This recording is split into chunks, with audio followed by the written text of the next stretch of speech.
రాష్ట్రంలో కురుస్తున్న భారీ వర్షాల కారణంగా అనేక ప్రాంతాలు జలమయమై లోతట్టు ప్రాంతాల ప్రజలు తీవ్ర ఇబ్బందులు పడుతున్నారని BRS party working president KTR ఆందోళన వ్యక్తం చేశారు.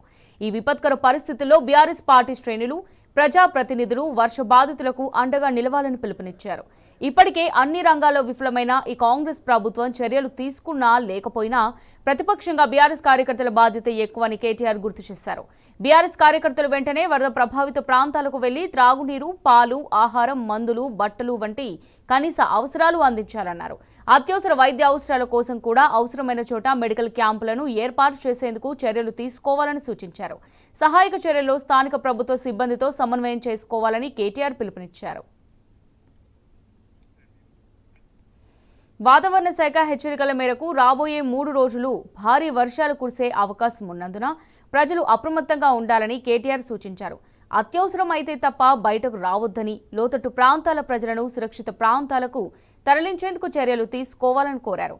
వరద నీరు నిలిచిన ప్రాంతాలకు వెళ్లొద్దని హెచ్చరించారు. ముఖ్యంగా వరంగల్, ఖమ్మం, మహబూబాబాద్ జిల్లాలో ఇప్పటికే వరద వల్ల తీవ్ర ఇబ్బందులు ఎదుర్కొంటున్న ప్రజలు ప్రభుత్వ వైఫల్యం వల్ల ఇబ్బందులు పడుతుండటంపై ఆవేదన వ్యక్తం చేశారు. ముఖ్యంగా ఈ జిల్లాలకు చెందిన పార్టీ లీడర్లు, శ్రేణులు సహాయక చర్యల్లో మరింత చొరవ చూపాలన్నారు. ఈ మేరకు ఆ 3 జిల్లాల పార్టీ నేతలతో కేటీఆర్ మాట్లాడారు.